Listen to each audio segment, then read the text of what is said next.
Hi everybody, long time no film. That's true. The gap between the first episode of the season and this episode of the season, which is number 2, is quite far, but that's fine. We've got a little bit of reading done, or at least I got a little bit of reading done. Matthew kind of got more reading done. I'm on track for my reading challenge. Don't ask me if I read the things that I said I would read, but I did read.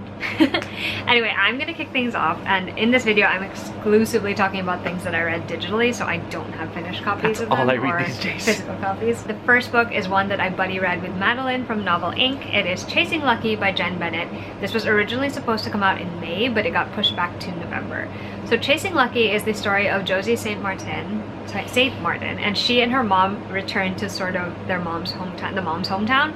They left years and years ago because of some big incident that happened, which we find out more about as the book continues. Josie's goal is to just escape this town, like get through her senior year, get out of town. That's really all her plans. But she doesn't count on reuniting with her childhood best friend, Lucky. When Lucky covers for her with this incident that happens, they sort of start exploring their relationship a little more and reigniting their friendship. Josie also finds out a lot about her family as well. It was a good story. I really liked the atmospheric setting. I think that was my favorite thing about it, to be honest. It's set in a small town on the East Coast, and I love the feel of it. Like, she was so able to capture that vibe. I also really like that it's a story that's more about the characters. It was very slice of lifey, like nothing really major happened. I mean, granted, there are a lot of like inciting incidents, sure, but there's nothing really like explosive is what I want to say. It was just interesting because a lot of it resulted in the characters, you know, internalizing their feelings and like trying to understand that, and I really appreciated that. I think it's probably one of my top Jen Bennett reads. Not my favorite still. Nothing has dethroned Alex approximately. I definitely liked it better than her last couple of releases, so that's pretty good.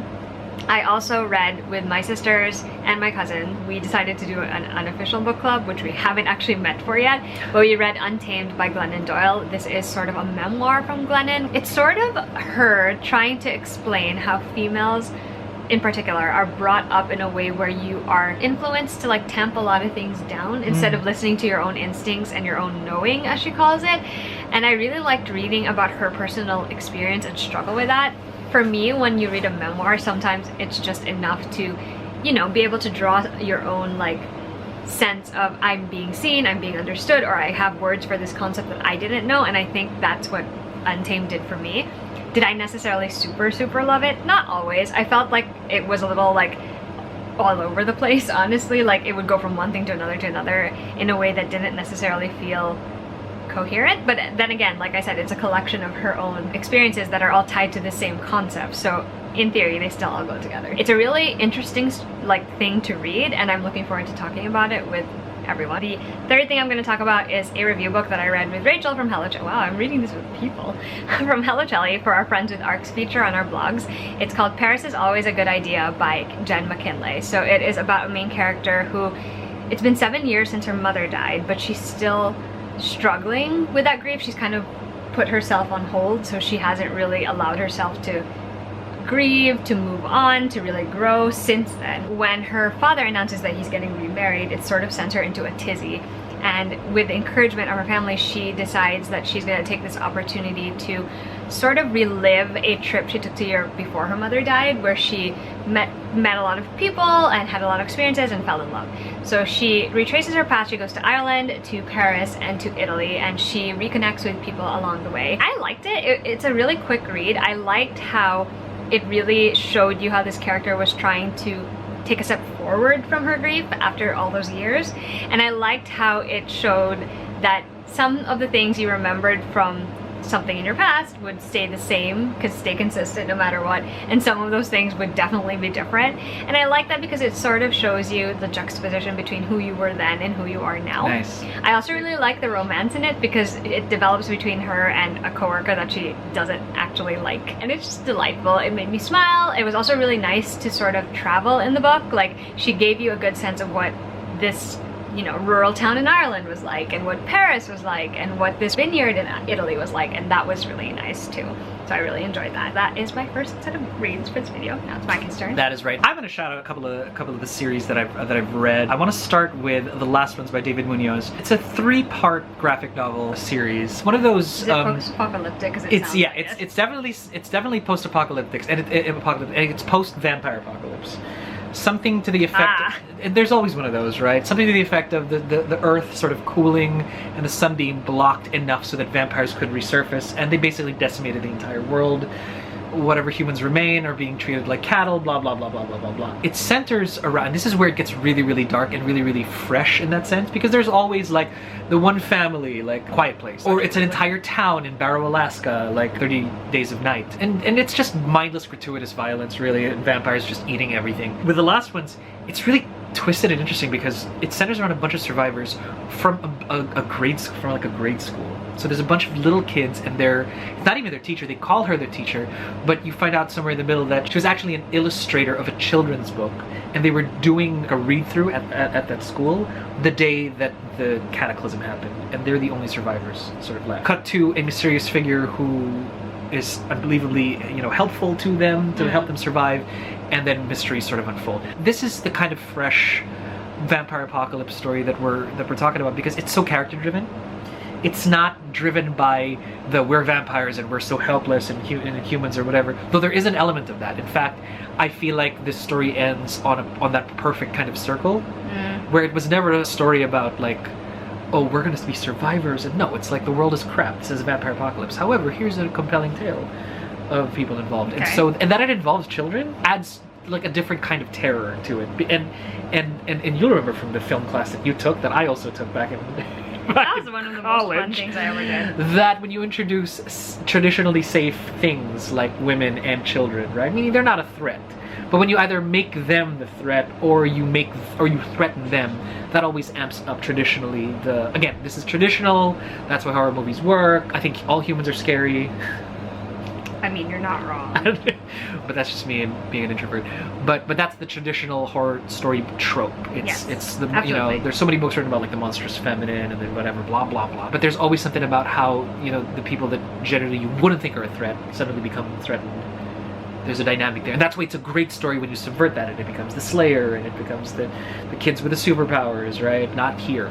So that's a really fun take. Lastly, I really, really, really want to give a shout out to Caitlin Kittredge and her Coffin Hill series.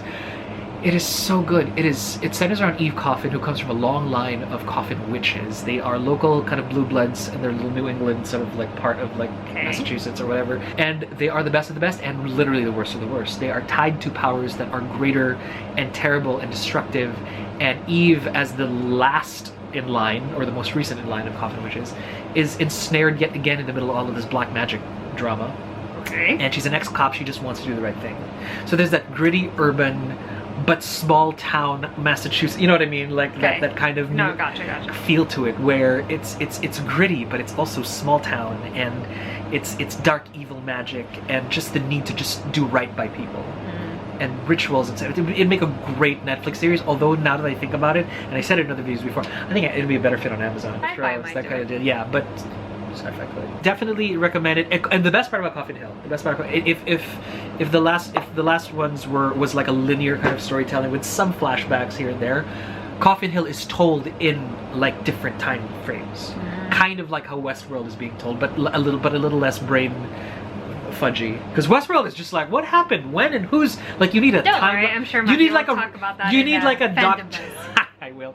You need like a Doctor Who and River Song kind of like notebook where you're like, where are you now? Okay, have we done this? That's how Westworld is kind of told, because I've been binging. But Coffin Hill is sort of like a better piece. It's like it's cleaner cuts, and you really get the whole picture and the lineage and the history of the Coffin Witches, and why Eve sort of breaks that tradition on so many ways and levels.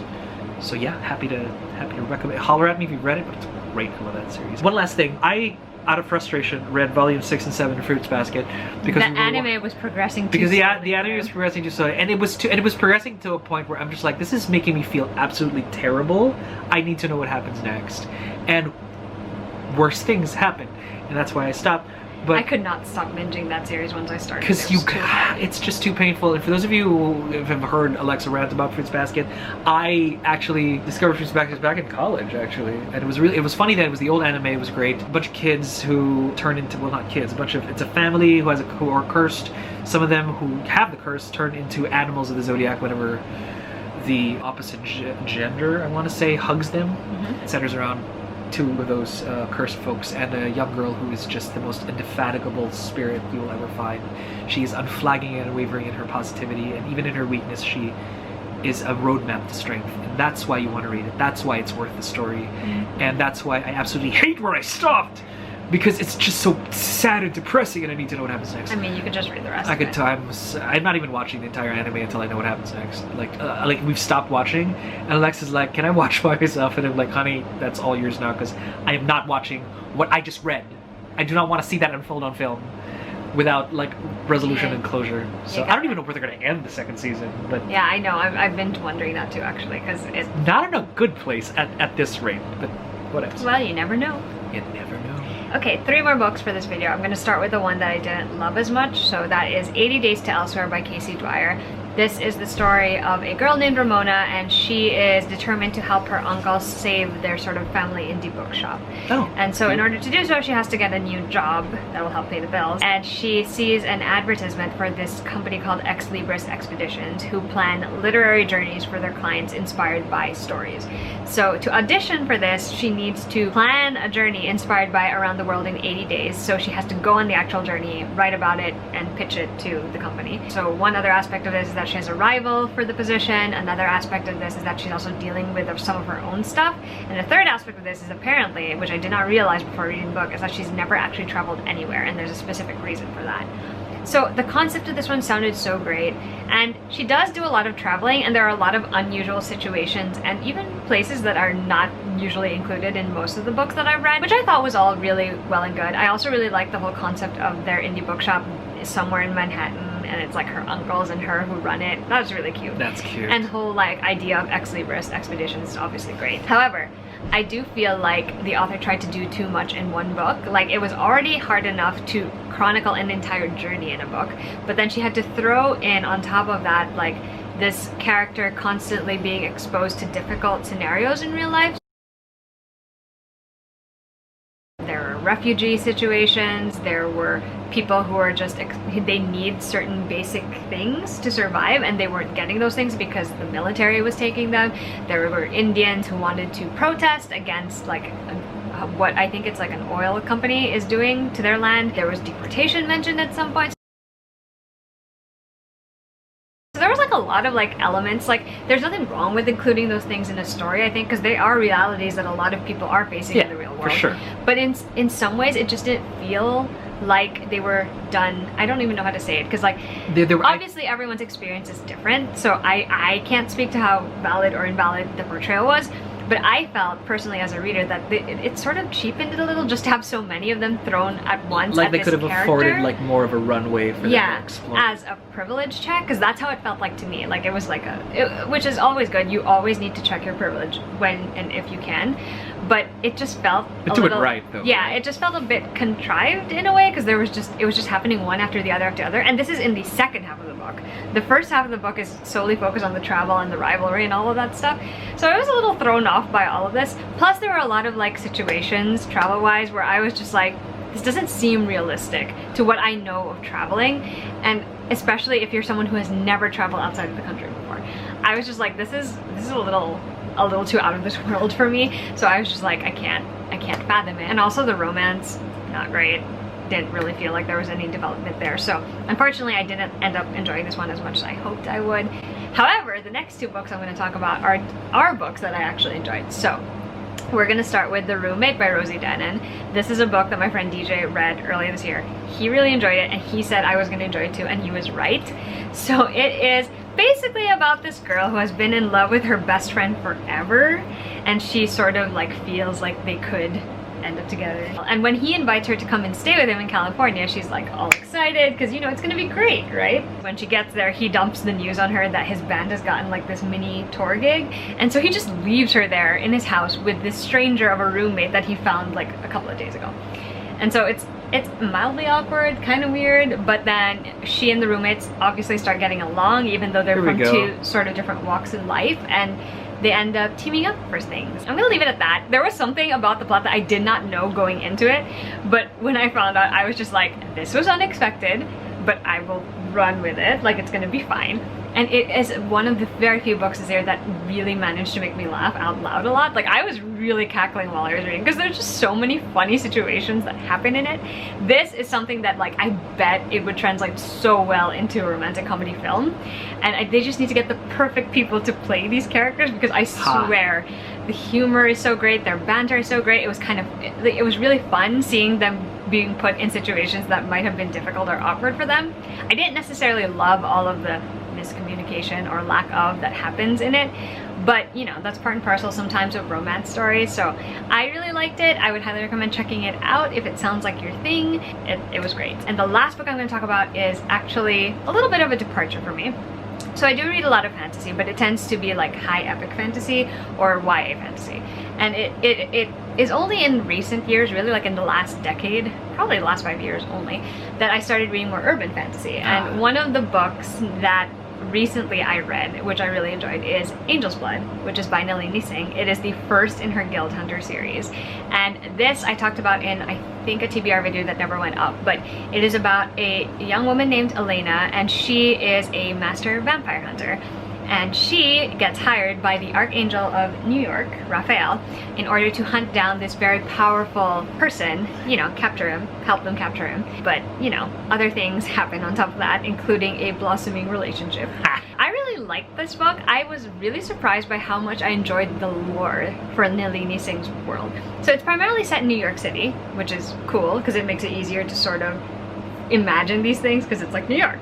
But I like the fact that she was able to do something with angel and vampire lore that I haven't really seen before. It's not like I've read a lot of stuff that I can definitively say I know a lot about angel lore or vampiric lore, but it was just so interesting how she combined the two into this world and made it her own, and I really appreciated that. I do think that it is one of those stories where the characters were strong from the beginning, but it was the plot that was really driving the story forward for me at first. I did really like the characters in the end. I really like Elena because she's kind of a badass. She's really mouthy, so like she's like, I don't want anyone controlling me, even if that person could probably like tilt a pinky and kill her. She's like, I'm gonna kill you first. Like, she's just that kind of person who's a little bit aggressive. She's very closed off. She's very good at what she does, and she does let people in, but she only has those select few. To bump her up against Raphael, who is like, he's an alpha like through and through, and he's portrayed in the way that angels are portrayed sometimes, where since they're otherworldly, their standards are not like ours, and their understanding of the world, because they've been alive so long, is so different from ours. They're sort of numb to emotions, and they kind of are more like practical. Like, to them, death and dealing punishment are sometimes just a practical response to something. But yeah, it was fascinating. I really enjoyed the world, and I really enjoyed the plot of it, so I'm like dying to continue the rest of the series, and we'll see how it goes from there. But those are all the books that we're going to include in today's What We Read video. We hope you enjoyed it. If you've read any of the books, let us know. We'd love to know what you thought. If you plan to read any of the books, let us know too, because we'll definitely tell you whether or not you should. We'll see you guys with another video soon. We hope you guys stay well. Bye!